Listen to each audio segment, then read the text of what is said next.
Unahin natin itong issue na ito kung saan si Pangulong Bongbong Marcos labas sa issue ng ICC investigation sa Pilipinas. Ayon po yan kay dating Pangulong Rodrigo Duterte.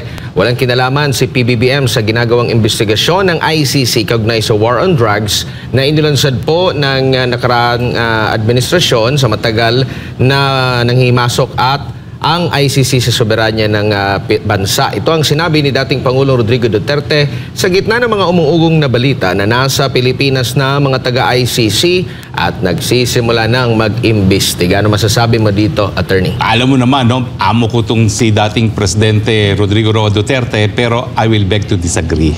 Kasi nga po, yung mere na pagpasok sa bansa natin ng mga ICC investigator ay labag nga sa ating soberenya.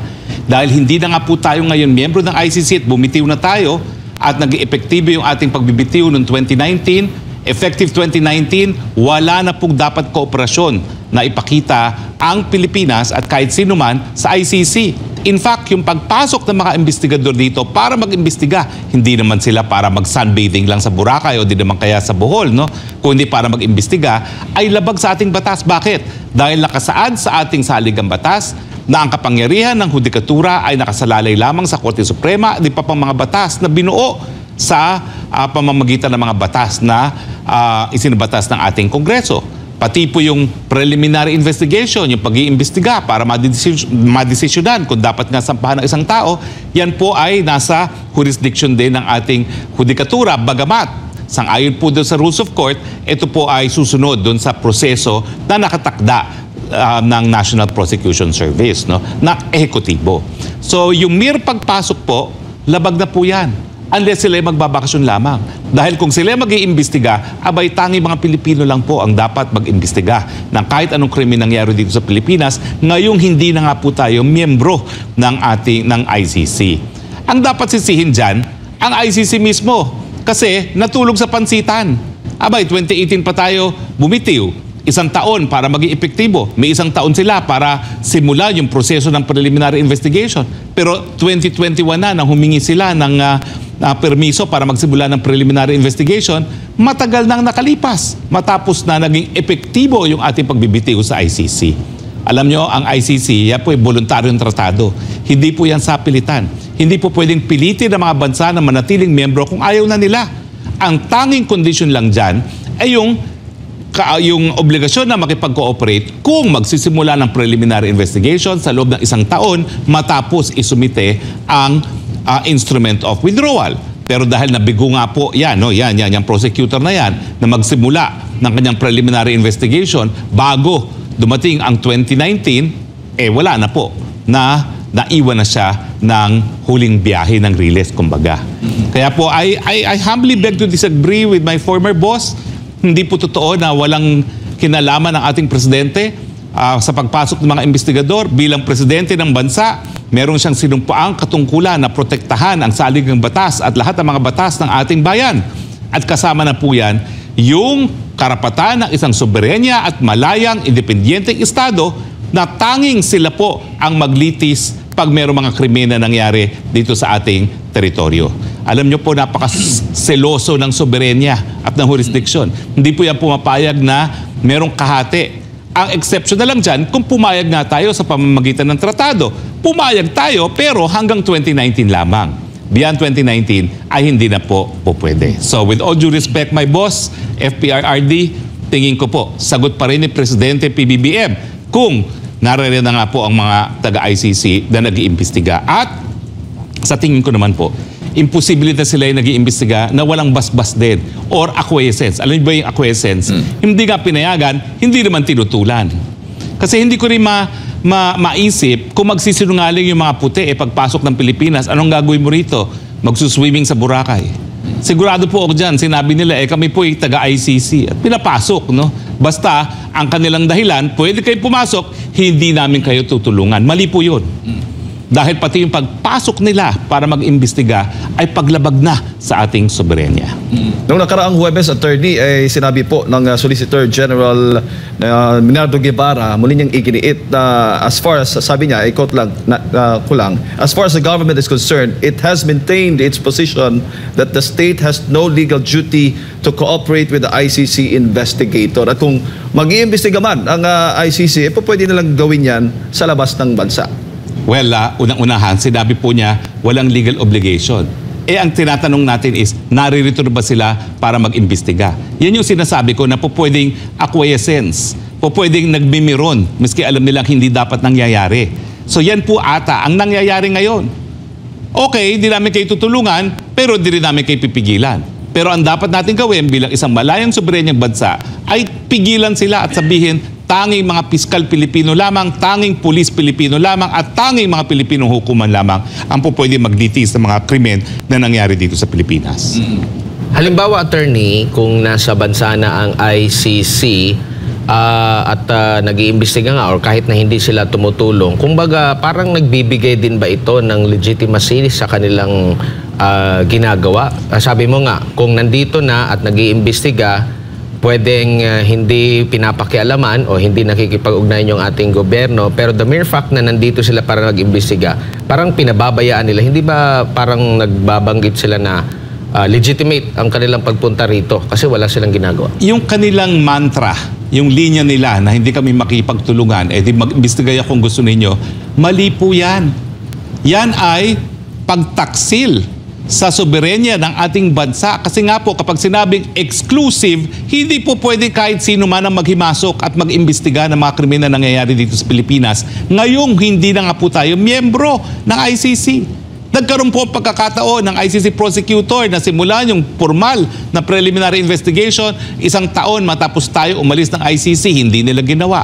Sisihin nila ang sarili nila. Pero para sabihin ng gobyerno ngayon na hugas kamay kami dyan dahil hindi naman kami nakipagtulungan, mali po yan. Dahil kinakailangan itaguyod ang ating saligang batas at nasa saligang batas natin na tayo ay soberenyang bansa, independyente, at dahil po dyan, walang kahit sino na pwedeng maghimasok sa ating sistema ng katarungan. Yan po ay dereliction of duty. Kapag sila po ay pumapayag na nag-iimbestiga rito, ang mga dayuhan, bagamat hindi nagbibigay ng kooperasyon. Pero dereliction of duty po rin po yan, pagtaksil sa sinumpuang katungkulan na itaguyod ang ating saligang batas. Kahit yung pag-coordinate, attorney, direkta silang kakausapin nila, yung mga sinasabing biktima nga nitong war on drugs, ay po pwedeng gawin yun ng ICC o labag yun sa batas? Labag po, dahil pumasok sila dito sa Pilipinas para mag-imbestiga. Sa ating immigration laws, po pwede ka lang pumasok dito kung ikaw ay turista o kung ikaw ay on official mission or ikaw ay magdinegosyo. Kapag pumasok dito ang prosecutor, hindi po yan bilang turista. Hindi po yan para lumangoy o mag-diving. Yan po ay para makipag-usap sa di umano'y mga biktima. Pangalawa, yan by official mission. Hindi nga nila dineklara yan eh. Sigurado po ako hindi nila dineklara yan unless tinatago sa atin na talagang pumayag na ang Pilipinas at ayaw aminin kasi po pwede rin naman yun. At pangatlo, sigurado naman po ako no, na hindi mga opisyal yung nangyayari yan, so dapat hindi sila naririto.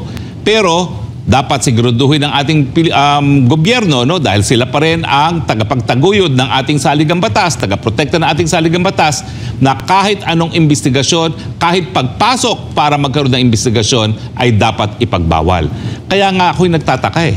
Di ba ang mga lingwahe nila dati, lalong-lalo na ni Justice Secretary Remulla, ipapa-aresto niya mga investigators dahil nga sa dereliction of duty. Bakit ngayon nagbago ngayon ang sinasabi ni Solje? Di ko alam kung sino sa kanilang dalawa ang dapat na magsalita nga. Ngayon ang sinasabi, mag-imbestiga sila, hindi kami makipagtulungan. Mali po yun. Kaya nga po tama yung naunang sinabi ni Justice Secretary Remulla na yan po ay dereliction of duty at po pwedeng arestuhin ang mga dayuhang mga investigador kung sila po ay pupunta rito para mag-imbestiga. O nga pala, no? Ano na bang balita ng ating reporter sa DOJ? Matagal ko nang nami-miss itong si matalik kong kaibigan na Secretary Remulla. Dapat siya ang nagsasalita pagdating sa usaping ICC dahil siya yung competent agency. No? Ano bang balita ng ating Jukra reporter? Meron siya, nag-press con siya, yun yung araw ng Christmas party din ng SMNI nung siya ay nagpatawag din ng press con. At batay naman sa mga sinasabi, parang same lang din yung kanyang pangangatawan noong bago siya lumabas, yung pinakahuli niyang labas sa attorney. Oo ga. Kasi may mga bali-balita no, na medyo masama raw at tayo ng kalusugan ni Boying Remulla. Pero ako tingin ko naman napakalakas kasing lakas ng kalabaw itong si Secretary Remulla. So lahat ng mga nagnanais na may hindi magdang mangyari sa kalusugan ni Secretary Remulla, bigo po kayo. Dahil ito po talagang si Secretary Remulla, sa mulat mula pa, kami mga bata pa, mga estudyante pa sa UP, talagang pinangangalagaan ng kanyang katawan. Tumigil na nga rin yan sa paninigarilyo kung hindi ako nagkakamali, no? At talagang regular ang pag-exercise. Kaya naman katawang pangromansa si Secretary Remulla, no? So, mabuting balita naman po yan. Naka-abroad po ako kaya hindi ko napanood ang press con ni Secretary Remulla, but I'm so happy to hear na he is at the pink of health. May you have good health for the rest of the year, Secretary Remulla. Attorney, may tanong ko lang, kung pwede bang pumasok ang ICC dito na hindi nalalaman ng ating pamahalaan? Pwede, kung sila magpapanggap na turista sila. Kasi alam mo, meron tayong visa-free entry, lalo na sa mga puti, mga Europeans. Diba? Sigurado ako wala namang Amerikanong papasok dyan kasi hindi naman miyembro ang Amerika ng ICC. No? Kaya nakapagtataka bakit ang dami ngayong mga panatiko sa ICC ang Amerika hindi member, ang Russia hindi member, ang China hindi member, sa buong Southeast Asia iisa lang ang member, Cambodia at saka Timor-Leste na hindi pa full-fledged member ng ASEAN. No? Lahat naman tayo hindi miyembro ng ICC. No? So, pero ang mga Europeans, sila po ay visa-free. Hindi kinakailangan kumuha ng visa. So pwede lang yan pumasok at kung hindi tatanungin ng Bureau of Immigration, makakapasok yan para gawin kung anong gusto nila rito. No? Ang assumption nila, turista lamang. Pero pag imbestiga po, yan ay pagganap sa katungkulan, kinakailangan po yan either official mission or working visa. Hindi po pwede na tourist. Dahil yung pag-iimbestiga po ay pagtatrabaho at yan po ay labag sa ating batas kung sila ay magtatrabaho rito nang walang working visa. Bukod sa DOJ o sa SOLGEN ba, sino pa man dapat nilang pagpaalaman? Wala pong kinalaman ng SOLGEN dito. Ang SOLGEN, abogado ng Republika. Okay? Ang may kinalaman dito ay DFA dahil siya yung makikipagtanggap ng mga notices galing sa ICC at yung competent agency naman na talagang tayo na po ang nagsabi sa ICC na siya ang competent agency for purposes of cooperation ay ang Department of Justice. So wala pong kinalaman ang SOLGEN.